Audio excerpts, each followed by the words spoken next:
আসসালামু আলাইকুম ফ্রেন্ডস। তো আজকে আমরা নতুন একটা কিছু শিখতে চলেছি। আগের পঞ্চম ভিডিওতে আপনাদেরকে ওয়ার্ড পেজের হোম পেজের কিছু কাজ আমি আপনাদেরকে শিখাইছি।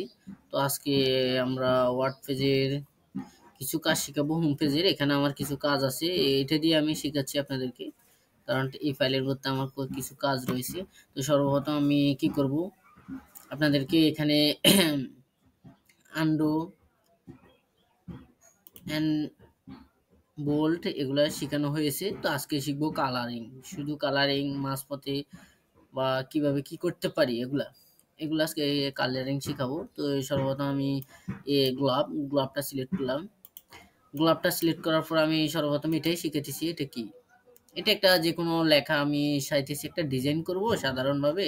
সাধারণ ডিজাইনটা কিভাবে করতে পারি, তো যেমন আমি এই গোলাপটা সিলেক্ট করি। আমি এখানে দেখেন ডিজাইনে ধরছি, একটা ডিজাইন হইতেছে, দেখছেন লেখার একটা ডিজাইন হইতেছে, যেমন সাধারণ লেখার থেকেও এটার একটা ডিজাইন হইতেছে, দেখতে পারতেছেন আপনারা। তো এগুলো আপনারা গেটে দেখে নেবেন, এগুলো এখানে অনেক ডিজাইন আছে, এগুলা আপনারা ট্রাই করলে অনেক কিছু বুঝতে পারবেন। তো আমি পরবর্তীতে যাই, এই কালারটা কি, যেমন এ বি, এই যে কালার, এই কালারটা হচ্ছে যে একটা যেমন ট্রেস পুরা, মানে আমার এটা কিন্তু এখন ব্যাকগ্রাউন্ড সহকারে কালার হচ্ছে, শুধু লেখা কালার হচ্ছে না, পিছনের যে যতটুকু আমার সিলেকশন অপশন থাকে পুরো এর মধ্যে ওটার ব্যাকগ্রাউন্ড সহকারে কালার হচ্ছে। তো এটা হচ্ছে যে যে কোনো লেখা আমি একটা একটা লাইন এভাবে লিখলাম, পুরো লাইন লেখার পরে পুরো লাইনকে আমি এভাবে কালার করে দিতে চাই। হ্যাঁ, ওরকম লাইনগুলারে আপনারা এখান থেকে কালার করতে পারবেন। তারপর এখানে নুনে ক্লিক করবেন, নুন কালার হয়ে যাবে। আবার সিলেক্ট করবেন, এখান থেকে নুন কালার করবেন, আবার কালার থাকবে না। পরে হচ্ছে যে এই যে লেখাটা অটোমেটিক, যে লেখাটা এটা অটোমেটিক, তো ওখানে আপনি অটোমেটিক দিলে অটোমেটিক ভাবে যেটা থাকবে ওটা হয়ে যাবে। আমি কালারের উপরে ক্লিক করছি, এটা কিন্তু দেখেন আমি হলুদ দিলে কিন্তু হলুদ হচ্ছে, আমি যে কালার দিই না কেন আমার এখানে কিন্তু কালারটা সেটাই হবে। দেখেন আমি যে কালার দিই কিনা শুধু লেখাটা কালার হবে, অন্য কিছু কালার হবে না। তো সেই ক্ষেত্রে হচ্ছে যে এই কালারটা ব্যবহার করবেন আপনারা সবসময়।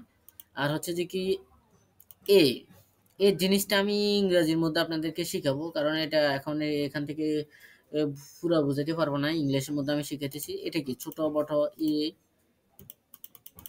যেমন আমরা এটা ইয়ে দিয়ে করতে পারি, আমাদের কিবোর্ড থেকে কন্ট্রোল থার্ড ব্র্যাকেট দিয়ে করতে পারি। কন্ট্রোল চেপে ধরে থার্ড ব্র্যাকেট ক্লিক করলাম এন্ড চিকেন ব্র্যাকেট ক্লিক করলাম, ছোট বড় হবে। যেমন আমার এই লেখাটা ছোট দরকার, এতটুকু একেবারে ছোট দরকার, আমি এখানে ক্লিক করব, একেবারে ছোট হয়ে গেছে, দেখছেন। আবার এখান থেকে সর্বপ্রথম আস্তে আস্তে এগুলা, আচ্ছা আমি একটা লেখা ইংলিশ টাইপ করে নিচ্ছি, এখানে দুই তিনটা আমি ওয়ার্ড টাইপ করে নিচ্ছি ইংরেজিতে, যেমন বাংলা থেকে টাইম টু ওয়ান্স নিউ করলাম এন্ড আমি এখানে, সরি এখানে কিন্তু কালার ইফেক্টিং দেওয়া আছে, আমি নর্মাল ভাবে লিখতেছি।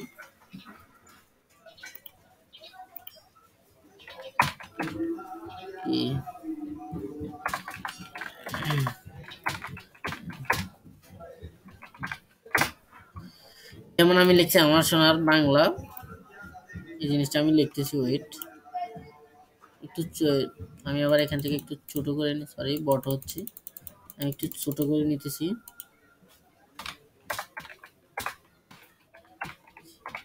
যেমন আমি আমার সোনার বাংলা এই জিনিসটা লিখলাম, এটা দিয়ে আমি উদাহরণস্বরূপ আপনাদেরকে বুঝাচ্ছি, একেবারে সহজে বুঝাইতেছি। তো আমি এখান থেকে কালারটা এখানে নর্মাল করে দিচ্ছি, নর্মাল করে আনছি। তো সর্বপ্রথম আমার এখানে লেখা আছে যে আমার এই বড় হাতের আছে, কিন্তু পরে আছে, পরে সবগুলো ছোট হাতের লেখা। তো সর্বপ্রথম আমি এখানে যদি ক্লিক করি, আমি এখানে যদি চাই আমার সবগুলো লেখা বড় হাতের থাকুক, ছোট হাতের থাকুক, সর্বপ্রথম আমি এখানে এ বড় হাতের আছে, কিন্তু আমি এও বড় হাতের চাইতেছি না।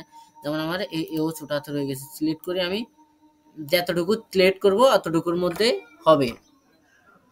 তো সর্বপ্রথম আমি এখানে আরেকটা জিনিস দেখাচ্ছি, এরপর হচ্ছে যে সবগুলো আমি ক্যাপিটাল লেটার মানে বড় হাতে ইয়ে করতে চাচ্ছি।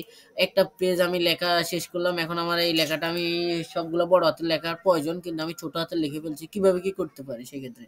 যেমন আমি একটা পেজে আমার সবগুলো ছোট হাতের দরকার, এখন কিন্তু আমি বড় হাতের সবগুলো হয়ে গেছে, আমি এক ক্লিকে এখান থেকে আমি ছোট হাতের করে ফেলতে পারি, কথা বুঝছেন। তারপর হচ্ছে যে কি, এখানে আমি শুধু চাচ্ছি যে প্রথম অক্ষর আমার এর মধ্যে প্রথম অক্ষর বড় হাতের, পরেরটা প্রথম অক্ষর বড় হাতের, বাংলার মধ্যে আবার প্রথম অক্ষর বড় হাতের, কথা বুঝছেন। তো এই জিনিসটা হচ্ছে যে এই কাজ, পরবর্তীতে এটা হচ্ছে যে হেড, এই জিনিসটার কাজ কি, যেমন আমি এই লেখাটা সিলেক্ট করলাম, সিলেক্ট করে আমি এই লেখাটা এক সাইডে নিতে চাই, যেমন এই দেখেন আমি কিন্তু পুরো পেজ দিয়ে বুঝাইতে পারতাম, আমি এখন ওই একটা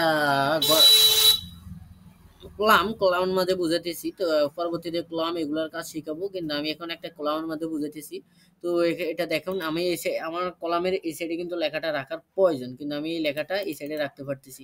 আমার দরকার প্রয়োজন মাঝখানে নেওয়ার, মাঝখানে নিতে পারতেছি। এন্ড আমার দরকার প্রয়োজন লেফট রাইট সাইডে নেওয়ার, আমি রাইট সাইডে নিতে পারতেছি, কারণ রাইটে আবার আপনি কিবোর্ড থেকে কন্ট্রোল স্টেপে ধরি আর ক্লিক করলে হয়ে যাবে। এন্ড লেফট সাইডে হচ্ছে এল ক্লিক করলে হয়ে যাবে। এন্ড মাঝে কন্ট্রোল কিন্তু এখানে মাউস রাখার পরে আপনাদেরকে একটা শো করাবো যে কন্ট্রোল মানে ওখানে নিচে লেখা শো করাতেছে যে কন্ট্রোল ইউজার। তারপর মাঝখানে নেওয়ার পর পরবর্তীতে এগুলার কাজ কি, এগুলা আপনাদেরকে শিখাবো, এগুলা একটু ওয়েট। এটা হচ্ছে আপনার লেখার যে আমি এই লেখাটা সিলেক্ট করছি, আমি এই লেখাটা যে একটা আমি সিলেক্টে যে একটা বক্স যে আমি এই লেখাটা সিলেক্ট করছি। ক্লিয়ারলি আমি এখন যে লেখাটা সিলেক্ট করছি, তো আমি এখানে সিলেক্ট ছেড়ে দিলাম, এখানে এই লেখাটা আমি সিলেক্ট করতেছি, কিন্তু আমার এই লেখা আমি যদি স্পেস দিয়ে নিচে লিখতে যাই কিন্তু অনেক নিচে, হ্যাঁ, একটা থেকে একটা অনেক মানে ইয়ে থাকবে। যেমন আমি আপনাদেরকে সংক্ষিপ্তভাবে বক্স থেকে বাইরে হয়ে বোঝাচ্ছি। wait, আমি আরেকটা ঘর নিলাম, নেওয়ার পর আমি এখানে টাইপ করি, সরি